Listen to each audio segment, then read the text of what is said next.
Before we start rolling, let's briefly explain where we are actually going. We have just pushed back from stand 607 and are currently on taxiway Sierra facing west. We will taxi west along Sierra, then cross runway 09 right, 27 left at Sierra Bravo 7. After crossing, we will turn west again along taxiway Alpha, heading all the way to the end, then holding at November 11. We will then conduct a rolling takeoff on 09 right. I will set my ND back to map mode now and zoom it in for the clearest view. Release the brakes and advance power as necessary to get the aircraft moving. Give consideration to equipment on the ground that might get blown away by your jet blast. Due to limits in ground friction modeling within Flight Simulator, you will need more thrust than the real aircraft would to get moving. This is called breakaway thrust, and in Flight Sim may be as high as 50% N1 depending on weight, so try not to exceed 50% N1. In the real aircraft, you'd be able to reduce thrust pretty much to idle once rolling. That's not possible here, however, so just use power as needed to maintain taxi speed. You should never exceed 25 knots during taxi. 15 to 20 knots is a fair aim during straight line taxi to avoid excessive wear on the tires. Since nose wheel loading is relatively light, do not exceed 10 knots during turns. We don't want it skidding, and we don't want to put too much load on the tire sidewalls. Try to be very smooth with your thrust changes and find a power setting appropriate for this weight. Also try to use the brakes as little as possible. This is a good test for energy management. Anticipate the need to slow down, for example, for an upcoming turn, and reduce power accordingly to coast speed ahead of time. Now while we're taxiing, let's run through the departure brief. This will be a full thrust, anti-ice on, packs on takeoff on runway 09 right at Heathrow.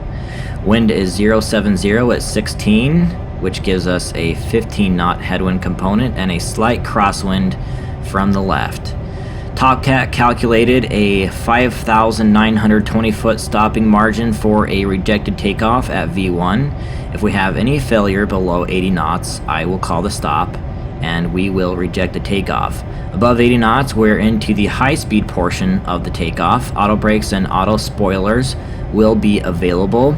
We will only reject after 80 knots for engine failure, fire, or any indication that the aircraft might not fly. After V1, we will continue with the takeoff and deal with failures once established in the climb. If no failures, we will climb out on the Midhurst 3 Juliet departure. We will climb on 092 degrees, and at 2 DME from the London VOR, we will turn right onto its 127 degree radial. Then at 3.5 DME London, we will turn right onto the 027 degree radial of the Midhurst VOR. Our initial cleared altitude is 6,000 feet. We will arm nav and profile before takeoff and engage autopilot at my discretion. Any questions? We've just turned on the taxiway Alpha. We will follow this all the way to the end. Terminal 5 is just coming up on our right. Now is a good opportunity to scan the instruments in front of you and make sure everything looks set. The purpose of the whole pre-flight procedure is to prepare the aircraft for flight. In the early stages of the process, the PFD, ND, and EAD are plastered with inoperative messages, errors, alerts, and red text. Throughout the pre-flight, the displays gradually clear up as systems are brought online and configured correctly. The end result, which we have now, is a clean bill of health. All PFD indications are correct, V speeds are present, flaps set to 20, heading looks fine, the attitude makes sense, altitude looks correct, and FMA enunciations are correct. The same goes for the navigation display, and everything is present and correct on the EAD with thrust limit set to takeoff and the green configuration box indicating that we are currently and correctly configured. All that is left now is the before takeoff checklist, which we will run through shortly. As we pull up to this turn, we're a little fast, so a little braking is in order. Hold point November 11 is right around the turn. You've probably noticed that we've been operating without ATC. Obviously, this would result in pandemonium at the real Heathrow, but we're teaching you the aircraft here, so we reserve the right to push the boundaries a little and not be restricted to what ATC wants us to do. To stop the aircraft and apply the parking brake, we'll run through the before start checklist before we get moving. The EAD is checked. We had the green configuration box, but once we applied the brake, that went away. The high intensity and landing lights we will turn on at this time. Hydraulic panel was also set. Transponder we set to TARA. Finally, before we get onto the runway, we will arm the nav and profile modes. Note the magenta armed indications on the FMA.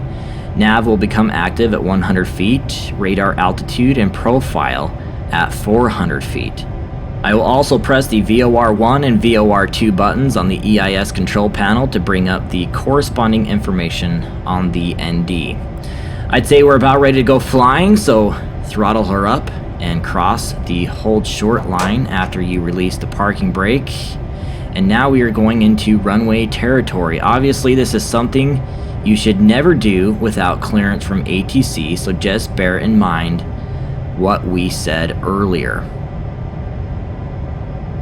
Now that we've released the parking brake, we have our green box back on the EAD. That's our green light to punch out of here and jet off to sunny Mallorca. So the before takeoff checklist is complete.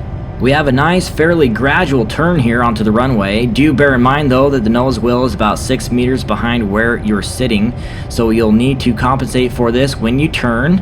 It takes a lot of practice to perfect this, especially on a 90-degree turn, but this one is fairly relaxed. We will perform a rolling takeoff. This is recommended as it reduces the possibility of foreign object damage to the wing-mounted engines. So keep her rolling as you line up. And we need to check the instrumentation one last time. Advanced thrust to about 70% N1 and let the engine stabilize. Push auto flight on the ECP or the FCP to arm the auto throttle and push the thrust levers forward until auto throttle kicks in. Verify takeoff thrust enunciated on the FMA 80 knots. at 80 knots. Verify takeoff clamp, follow the center line, and monitor acceleration on the PFD speed tape.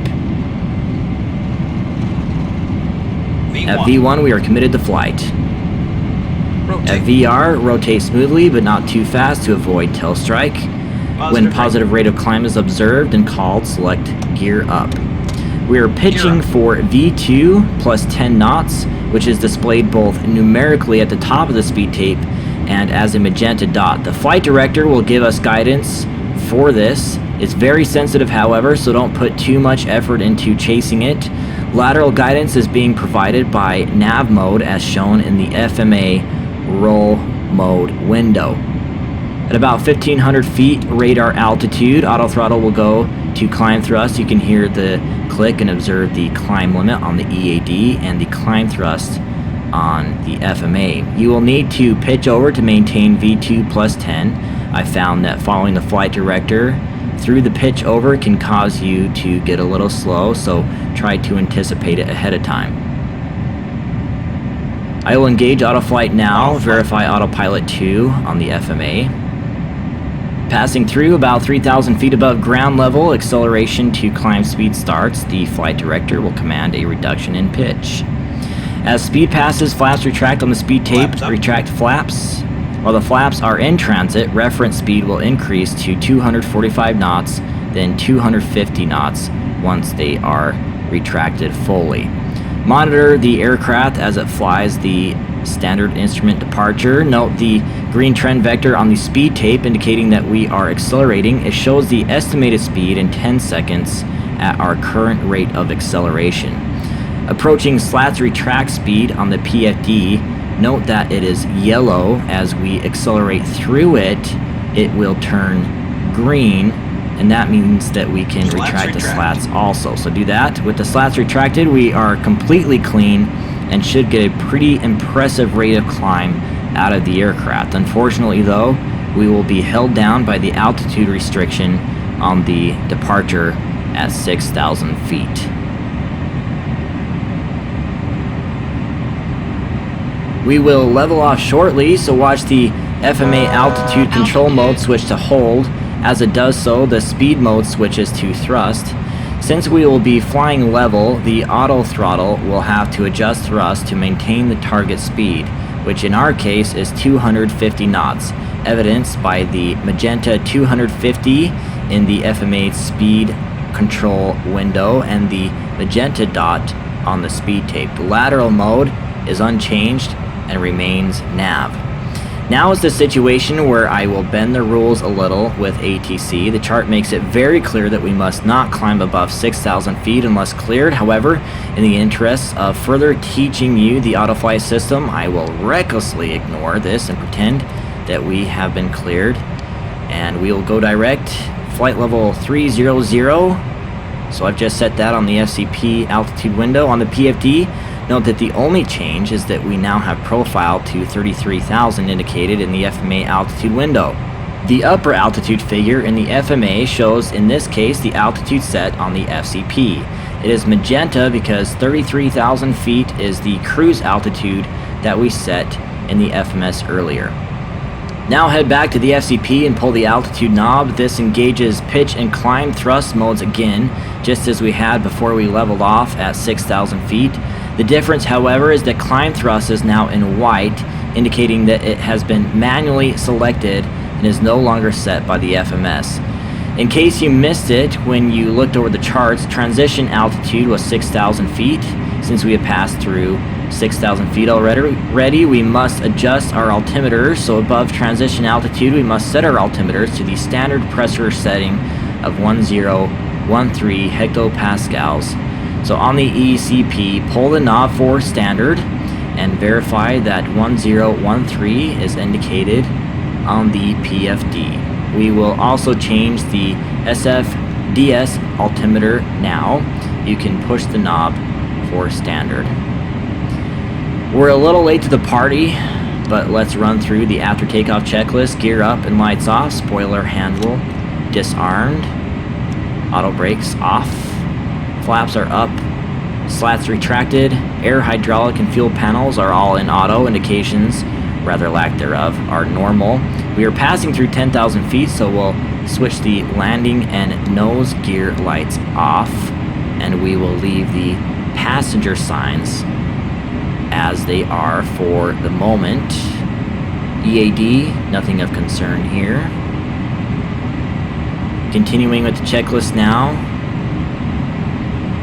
The last part is the altimeter set to standard, which we've already done. So the after takeoff checklist is complete.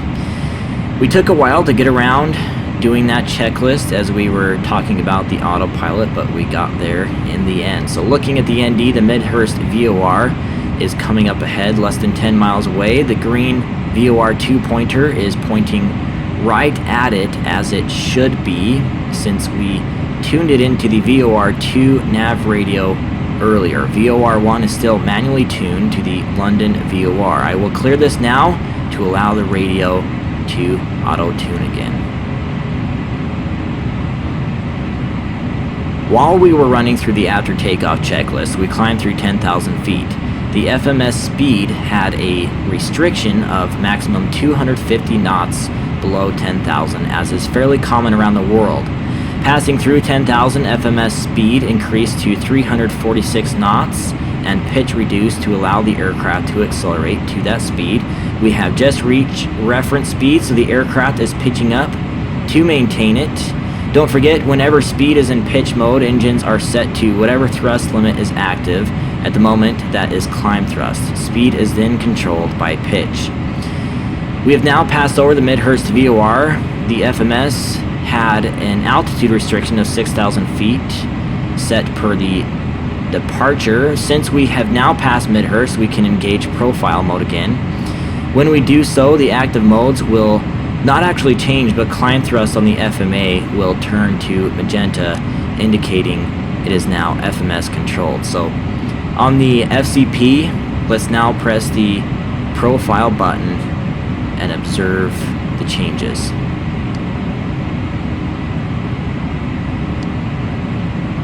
So just like I said on the FMA climb thrust, 33,000 is now magenta.